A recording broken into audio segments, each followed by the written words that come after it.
Hello everyone, welcome to my channel Shiksha Sankalp 05। जो लोग हमारे चैनल पे नए हैं, चैनल को सब्सक्राइब करें, वीडियो को लाइक, शेयर और कमेंट करें। आज हम 6 क्लास की एनसीईआरटी का अध्ययन करेंगे। आज का अध्याय 6 है और अध्याय का नाम है नए पर्सन नए विचार।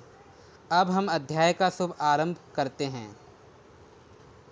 अनघा निकली सैर पर। अनघा आज पहली बार अपने विद्यालय की ओर से सैर पर जा रही थी। इसके लिए उसने देर रात पुणे से वाराणसी की ट्रेन पकड़ी। स्टेशन पर अनघा को छोड़ने आई उनकी मां ने अध्यापिका से कहा, बच्चों को बुद्ध के बारे में बताने के साथ साथ उन्हें सारनाथ दिखाने भी ले जाएंगे। बुद्ध की कहानी। बौद्ध धर्म के संस्थापक सिद्धार्थ थे, जिन्हें गौतम के नाम से भी जाना जाता है। उनका जन्म लगभग 2500 वर्ष पूर्व हुआ था। यह वह समय था जब लोगों के जीवन में तेजी से परिवर्तन हो रहे थे। जैसा कि तुमने अध्याय 5 में पढ़ा, महाजनपदों के कुछ राजा इस समय बहुत शक्तिशाली हो गए थे। हजारों सालों के बाद फिर से नगर उभर रहे थे। गांवों के जीवन में भी बदलाव आ रहा था। बहुत से विचारक इन परिवर्तनों को समझने का प्रयास कर रहे थे।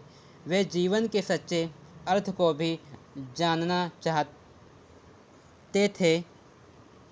बुद्ध क्षत्रिय थे तथा शाक्य नामक एक छोटे से गण से संबंधित थे। युवा अवस्था में ही ज्ञान की खोज में उन्होंने घर के सुखों को छोड़ दिया।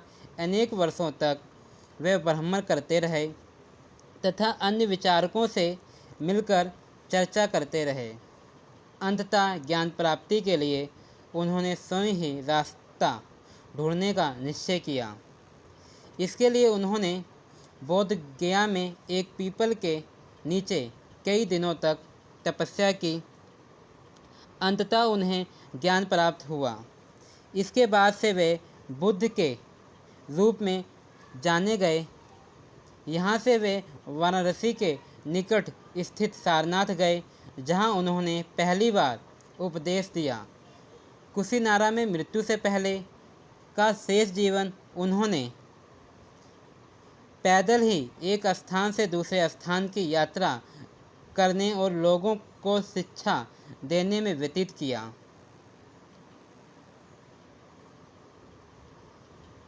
बुद्ध ने शिक्षा दी कि यह जीवन कष्टों और दुखों से भरा हुआ है और ऐसा हमारी इच्छाओं और लालसाओं के कारण होता है। कभी कभी हम जो चाहते हैं वे प्राप्त कर लेने के बाद भी संतुष्ट नहीं होते हैं एवं और अधिक वस्तुओं को पाने की इच्छा करने लगते हैं। बुद्ध ने इस लिप्सा को तृष्णा कहा है। बुद्ध ने शिक्षा दी कि आत्मसंयम अपनाकर हम ऐसी लालसा से मुक्ति पा सकते हैं। उन्होंने लोगों को दयालु होने तथा मनुष्यों के साथ साथ जानवरों के जीवन का भी आदर करने की शिक्षा दी। वे मानते थे कि हमारे कर्मों के परिणाम, चाहे वे अच्छे हों या बुरे, हमारे वर्तमान जीवन के साथ साथ बाद के जीवन को भी प्रभावित करते हैं। बुद्ध ने अपनी शिक्षा सामान्य लोगों की प्रकृति भाषा में दी। इससे सामान्य लोग भी उनके संदेश को समझ सकें। वेदों की रचना के लिए किस भाषा का प्रयोग हुआ था, हम ये अध्ययन पिछले अध्याय में कर चुके हैं। बुद्ध ने कहा कि लोग किस शिक्षा को केवल इसलिए नहीं स्वीकार करते कि वह उनका उपदेश है, बल्कि वे उसे अपने विवेक से मापें। आओ देखो उन्होंने ऐसा किस प्रकार किया।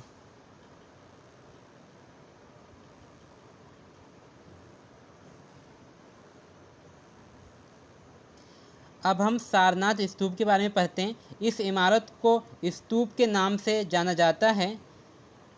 यहीं पर बुद्ध ने अपना सर्वप्रथम उपदेश दिया था। इसी घटना की स्मृति में यहाँ स्तूप का निर्माण किया गया। अध्याय 10 में तुम इन स्तूपों में और अधिक पढ़ोगे। आप ये चित्र देख रहे हो।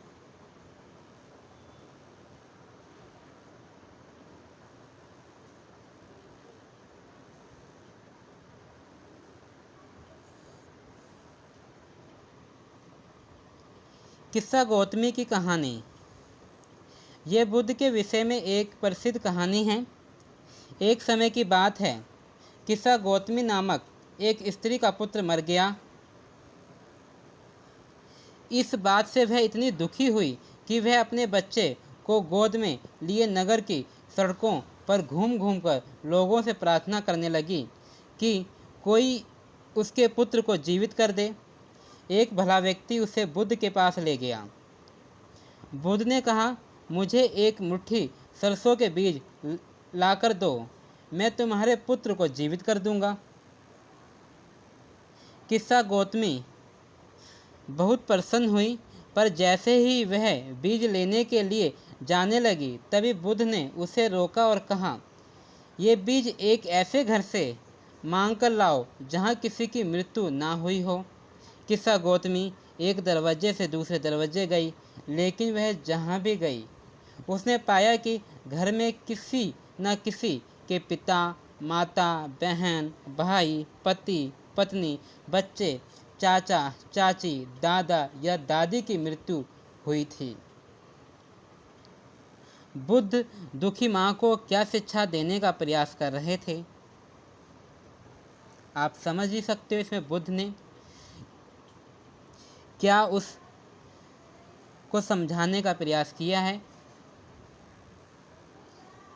जिसका जन्म हुआ है उसकी मृत्यु निश्चित है। अब आगे चलते हैं। उपनिषद। इसी समय बहुत से दूसरे अन्य चिंतक भी दार्शनिक प्रश्नों का उत्तर ढूंढने का प्रयास कर रहे थे। उनमें से कुछ मृत्यु के बाद के जीवन के बारे में जानना चाहते थे, जबकि अन्य यज्ञों की उपयोगिता के बारे में जानने के उत्सुक थे। इनमें से अधिकांश चिंतकों का यह मानना था कि इस विश्व में कुछ तो ऐसा है जो कि अस्थायी है और जो मृत्यु के बाद भी बचा रहता है। उन्होंने इसका वर्णन आत्मा या ब्रह्म अथवा सार्वभौम आत्मा के रूप में किया है। वे मानते थे कि अंततः आत्मा तथा ब्रह्म एक ही हैं। ऐसे कई विचारकों का संकलन उपनिषदों में हुआ है। उपनिषद उत्तर वैदिक ग्रंथों का हिस्सा थे। उपनिषद का शाब्दिक अर्थ गुरु के समीप बैठना। इन ग्रंथों में अध्यापकों और विद्यार्थियों के बीच बातचीत का संकलन किया गया है। प्रायः ये विचारक सामान्य वार्तालाप के रूप में प्रस्तुत किए गए हैं। भारतीय दर्शन 6 प्रसिद्ध, जिसे हम षड दर्शन कहते हैं। सदियों से भारत द्वारा सत्य की बौद्धिक खोज का प्रतिनिधित्व दर्शन की 6 शाखाओं ने किया। ये वैशेषिक न्याय, सांख्य, योग, पूर्व मीमांसा और वेदांत या उत्तर मीमांसा के नाम से जाने जाते हैं। दर्शन की इन 6 पद्धतियों के स्थापना क्रमशः ऋषि कंद, गौतम, कपिल, पतंजलि, जैमिनी और व्यास द्वारा की गई मानी जाती है, जो आज भी देश में बौद्धिक चर्चा को दिशा देते हैं। जर्मन मूल के ब्रिटिश भारतविद फ्रेडरिक मैक्समूलर के अनुसार दर्शन की इन 6 शाखाओं का विकास कई पीढ़ियों के दौरान व्यक्तिगत विचारकों के योगदान से हुआ। यद्यपि ये एक दूसरे से भिन्न दिखते हैं, तथापि सत्य की इनकी समझ में आधारभूत तालमेल दिखता है।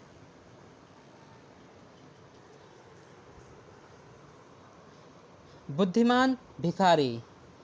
यह वार्तालाप छंदोग्य उपनिषद नामक प्रसिद्ध उपनिषद की एक कहानी पर आधारित है।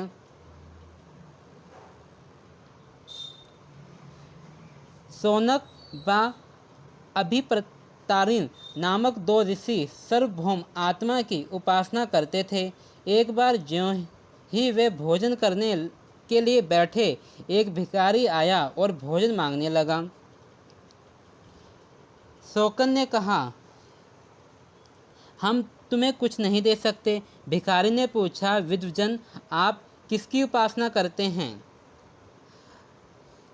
अभिप्रतारिण ने उत्तर दिया, सार्वभौम आत्मा की। ओहो, इसका मतलब आप यह जानते हैं कि यह सार्वभौम आत्मा संपूर्ण विश्व में विद्यमान है। ऋषियों ने कहा, हाँ हाँ हाँ, यह हम जानते हैं। भिखारी ने पूछा, अगर यह सार्वभौम आत्मा संपूर्ण विश्व में विद्यमान है तो यह मेरे अंदर भी विद्यमान है। मैं कौन हूँ? मैं इस विश्व का एक भाग ही तो हूँ। तुम सत्य बोलते हो, युवा ब्राह्मण। इसलिए हे ऋषियों, तुम भोजन ना देकर आप उस सार्वभौम आत्मा को भोजन देने से मना कर रहे हैं। भिखारी की बात की सच्चाई जानकर ऋषियों ने उसे भोजन दे दिया। भिखारी ने भोजन पाने के लिए ऋषि को किस तरह मनाया, आप इसका अध्ययन देख चुके हो। इन चर्चाओं में भाग लेने वाले अधिकांश पुरुष ब्राह्मण तथा राजा होते थे। कभी कभी गार्गी, अपाला, घोषा, मैत्री जैसे स्त्री विचारकों का भी उल्लेख मिलता है, जो अपनी विद्वता के लिए जानी जाती थीं और वाद विवाद में भाग लिया करती थीं। निर्धन व्यक्ति इस तरह के वाद विवाद में बहुत कम ही हिस्सा लेते थे। इस तरह का एक प्रसिद्ध अपवाद सत्यकाम जाबाल का है। सत्यकाम जाबाल का नाम उसकी दासी माँ के नाम पर पड़ा। सत्यकाम के मन में सत्य जानने की तीव्र जिज्ञासा उत्पन्न हुई। गौतम नामक एक ब्राह्मण ने उन्हें अपने विद्यार्थी के रूप में स्वीकार किया तथा वे अपने समय के सर्वाधिक प्रसिद्ध विचारकों में से एक बन गए। उपनिषदों के कई विचारों का विकास बाद में प्रसिद्ध विचारक शंकराचार्य के द्वारा किया गया, जिनके बारे में तुम कक्षा 7 में पढ़ोगी। व्याकरणविद परिणी। इस युग में कुछ अन्य विद्वान भी खोजे कर रहे थे। उन्हीं प्रसिद्ध विद्वानों में एक परिणी ने संस्कृत भाषा के व्याकरण की रचना की। उन्होंने स्वरों तथा व्यंजनों को एक विशेष क्रम में रखकर उनके आधार पर सूत्रों की रचना की। ये सूत्र बीजगणित के सूत्र में काफ़ी मिलते जुलते हैं। इसका प्रयोग कर उन्होंने संस्कृत भाषा के प्रयोग के नियम लघु सूत्र के रूप में लिखा। जैन धर्म। इसी धर्म में अर्थात लगभग 2500 वर्ष पूर्व जैन धर्म के 24वें तथा अंतिम तीर्थंकर वर्धमान महावीर ने अपनी विचारों का प्रसार किया। वे वज्जी संघ के लिच्छवी कुल के एक क्षेत्रीय राजकुमार थे। इस संघ के विषय में तुमने अध्याय 5 में पढ़ा है। 30 वर्ष की आयु में उन्होंने घर छोड़ दिया और जंगल में रहने लगे। 12 वर्ष तक उन्होंने कठिन व एकाकी जीवन व्यतीत किया। इसके बाद उन्हें ज्ञान प्राप्त हुआ। उनकी शिक्षा सरल थी। सत्य जानने की इच्छा रखने वाले प्रत्येक स्त्री व पुरुष को अपना घर छोड़ देना चाहिए। उन्हें अहिंसा के नियमों का कड़ाई से पालन करना चाहिए, अर्थात किसी भी जीव को ना तो कष्ट देना चाहिए और ना ही उसकी हत्या करनी चाहिए। महावीर का कहना था, सभी जीव जीना चाहते हैं, सभी के लिए जीवन प्रिय है। महावीर ने अपनी शिक्षा प्रकृति में दी। यही कारण है कि साधारण जन भी उनके साथ उनके अनुयायियों के शिक्षकों को समझ सके। देश के अलग अलग हिस्सों में प्रकृति के अलग अलग रूप प्रचलित थे। प्रचलन क्षेत्र के आधार पर ही उनके अलग अलग नाम थे। जैसे मगध में बोली जाने वाली प्रकृत मागधी कहलाती थी। जैन नाम से जाने गए महावीर के अनुयायियों को भोजन के लिए भिक्षा मांगकर सादा जीवन बिताना होता था। उन्हें पूरी तरह से ईमानदार होना पड़ता था तथा चोरी न करने की उन्हें सख्त हिदायत थी। उन्हें ब्रह्मचर्य का पालन करना होता था। पुरुषों को वस्त्रों सहित सब कुछ त्याग देना पड़ता था। अधिकांश व्यक्तियों के लिए ऐसे कड़े नियम का पालन करना बहुत कठिन था। फिर भी हजारों व्यक्तियों ने इस नई जीवन शैली को जानने और सीखने के लिए अपने घरों को छोड़ दिया। कई अपने घरों पर ही रहे और भिक्षु भिक्षुणी बने लोगों को भोजन प्रदान कर उनकी सहायता करने लगे। मुख्यतः व्यापारियों ने जैन धर्म का समर्थन किया। किसानों के लिए इस नियमों का पालन अत्यंत कठिन था, क्योंकि फसल की रक्षा के लिए उन्हें कीड़े मकोड़ों को मारना पड़ता था।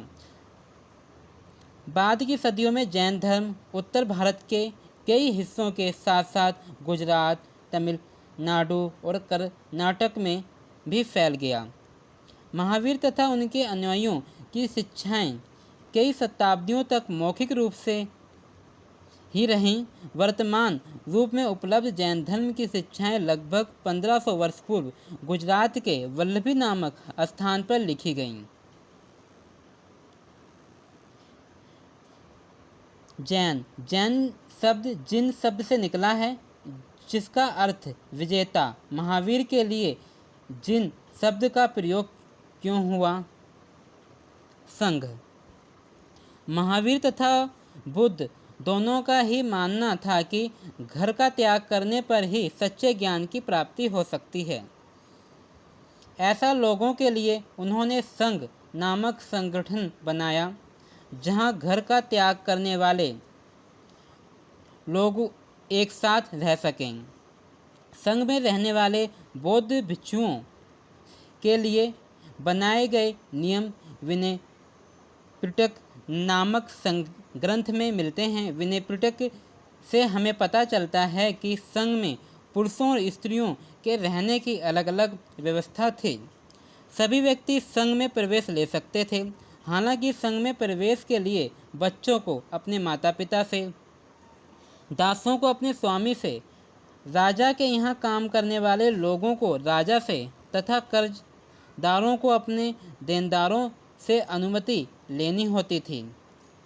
एक स्त्री को उसके लिए अपने पति से अनुमति लेनी होती थी। संघ में प्रवेश लेने वाले स्त्री पुरुष बहुत सादा जीवन जीते थे। वे अपना अधिकांश समय ध्यान में बिताते थे और दिन के एक निश्चित समय में वह शहरों तथा गांवों में जाकर भिक्षा मांगते थे।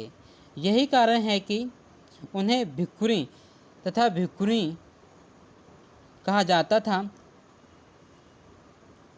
वे आम लोगों को शिक्षा देते और साथ ही एक दूसरे की सहायता भी करते थे। किसी तरह की आपसी लड़ाई का निपटारा करने के लिए वे प्रायः बैठकें भी करते थे। संघ में प्रवेश लेने वालों में ब्राह्मण, क्षत्रिय, व्यापारी, मजदूर, नाई, गणिकाएँ तथा दास शामिल थे। इनमें से कई लोगों ने बुद्ध की शिक्षाओं के विषय में लिखा तथा कुछ लोगों ने संघ में अपने जीवन के विषय में सुंदर कविताओं की रचना की। पिछले अध्याय में वर्णित संघ और इस अध्याय में वर्णित संघ के बीच दो भिन्नताएं बताओ। क्या इनमें कोई समानताएं दिखती हैं? विहार। जैन तथा बौद्ध भिक्षु पूरे साल एक स्थान से दूसरे स्थान घूमते हुए उपदेश दिया करते थे। केवल वर्षा ऋतु में जब यात्रा करना कठिन हो जाता था तो वे एक स्थान पर ही निवास करते थे। ऐसे समय में वे अपने अनुयायियों द्वारा उद्यानों में बनवाए गए अस्थायी निवासों में अथवा पहाड़ी क्षेत्रों की प्राकृतिक गुफाओं में रहते थे। जैसे जैसे समय बीतता गया, भिक्खु भिक्षुणियों ने स्वयं तथा उनके समर्थकों ने अधिक अस्थायी शरण स्थलों की आवश्यकता का अनुभव किया। तब कई शरण स्थल बनाए गए जिन्हें विहार कहा गया। आरंभिक विहार लकड़ी के बनाए गए तथा बाद में इनके निर्माण में ईंटों का प्रयोग होने लगा। पश्चिमी भारत में विशेष रूप से कुछ विहार पहाड़ियों को खोदकर बनाए गए। प्रायः किसी धनी व्यापारी, राजा अथवा भूस्वामी द्वारा दान में दी गई भूमि पर विहार का निर्माण होता था।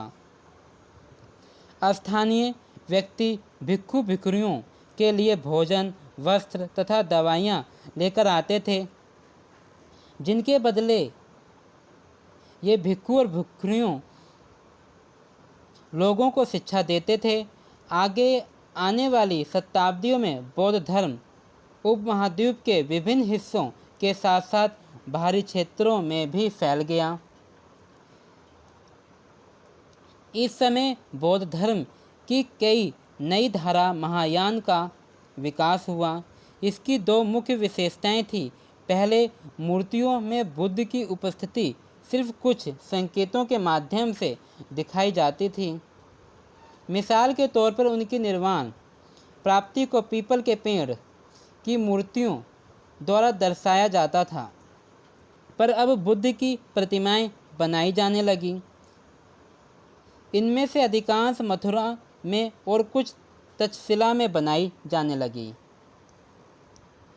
दूसरा परिवर्तन बोधिसत्व में आस्था को लेकर आया। बोधिसत्व उन्हें कहते हैं जो ज्ञान प्राप्ति के बाद एकांत वास करते हुए ध्यान साधना कर सकते थे, लेकिन ऐसा करने के बजाय वे लोगों को शिक्षा देने और मदद करने के लिए सांसारिक परिवेश में ही रहना ठीक समझने लगे। धीरे धीरे बोधिसत्व की पूजा काफ़ी लोकप्रिय हो गई और पूरे मध्य एशिया, चीन और बाद में कोरिया, जापान तक भी फैल गई। बौद्ध धर्म का प्रचार पश्चिम और दक्षिण भारत में हुआ, जहाँ बौद्ध भिक्षुओं के रहने के लिए पहाड़ों के दर्जन गुफाएं खोदी गईं। बौद्ध धर्म दक्षिण पूर्व की ओर श्रीलंका, म्यांमार, थाईलैंड तथा इंडोनेशिया सहित दक्षिण पूर्व एशिया के अन्य भागों में भी फैला। थेरवाद नामक बौद्ध धर्म का आरंभिक रूप इन क्षेत्रों में कहीं अधिक प्रचलित था। तीर्थयात्री तीर्थयात्री वे स्त्री पुरुष होते थे जो प्रार्थना के लिए पवित्र स्थानों की यात्रा किया करते थे। इसी तरह भारत की यात्रा पर आया चीनी बौद्ध तीर्थयात्री फा सियेन काफ़ी प्रसिद्ध हैं। वह करीब 1600 साल पहले आया। सवेन त्सांग 1400 साल पहले भारत आया। उसके करीब 50 साल बाद इत्सिंग आया। वे सब बुद्ध के जीवन से जुड़ी जगहों और प्रसिद्ध मठों को देखने के लिए भारत आए थे। इनमें से प्रत्येक तीर्थयात्री ने अपनी यात्रा का वर्णन लिखा। उन्होंने अपनी यात्रा के दौरान आई मुश्किलों के बारे में भी लिखा। इन यात्राओं में कई वर्ष लग जाया करते थे। जिन देशों और मठों को उन्होंने देखा उनके बारे में उन्होंने लिखा और उन किताबों के बारे में भी उन्होंने लिखा जिन्हें वे अपने साथ ले गए थे। नालंदा शिक्षा का एक विशिष्ट केंद्र। सवेन त्सांग तथा अन्य तीर्थयात्रियों ने उस समय के सबसे प्रसिद्ध बौद्ध विद्या केंद्र नालंदा का अध्ययन किया। उसने नालंदा के बारे में इस प्रकार लिखा, यहाँ के शिक्षक योग तथा बुद्धि में सबसे आगे हैं। बुद्ध के उपदेशों का वे पूरी ईमानदारी से पालन करते हैं। मठ के नियम काफ़ी सख्त थे जिन्हें सबको मानना पड़ता है। पूरे दिन वाद विवाद चलते ही रहते हैं जिसमें युवा और बुद्ध दोनों ही एक दूसरे की मदद करते हैं। विभिन्न शहरों में विद्वान लोग अपनी शंकाएं दूर करने यहाँ आते हैं। नए आगंतुकों से पहले द्वारपाल ही कठिन प्रश्न पूछते हैं। उन्हें अंदर जाने की अनुमति तभी मिलती है जब वे द्वारपाल को सही उत्तर दे पाते हैं। 10 से 7 सही उत्तर दे पाते हैं। 10 में से 7-8 सही उत्तर नहीं दे पाते हैं। स्वयं त्सांग नालंदा में क्यों पढ़ना चाहते थे? कारण बताओ। जीवन के चरण आश्रम। आश्रम शब्द का तात्पर्य जीवन के एक चरण से है। ब्रह्मचर्य, गृहस्थ, वानप्रस्थ तथा संन्यास नामक 4 आश्रमों की व्यवस्था की गई।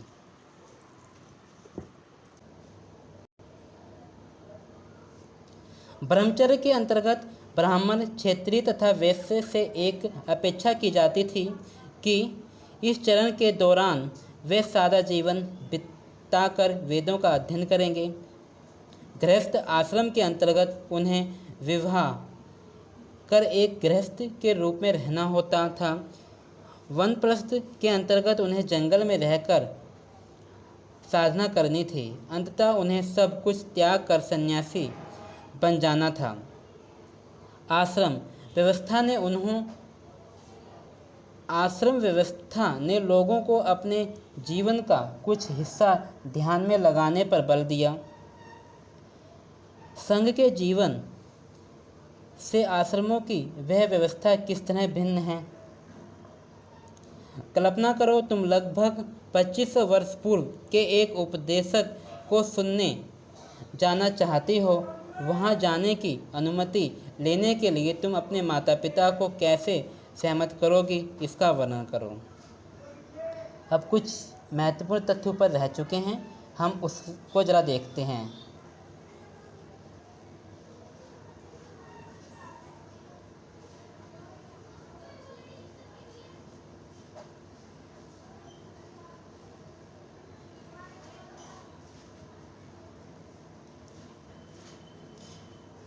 जैसे यहाँ पहाड़ी को काटकर बनाई गई एक गुफा, यह कार्ले स्थित एक गुफा है। वर्तमान में यह महाराष्ट्र में है। भिक्खु भिक्खुनी इन शरण स्थलों में रहकर ध्यान किया करते थे। एक बौद्ध ग्रंथ से ज्ञात होता है, जिस तरह महासागरों में मिलने पर नदियों की अलग अलग पहचान समाप्त हो जाती है, ठीक उसी तरह बुद्ध के अनुयायी जब भिक्षुओं की श्रेणी में प्रवेश करते हैं तो वे अपना वर्ण, श्रेणी और परिवार सब त्याग देते हैं।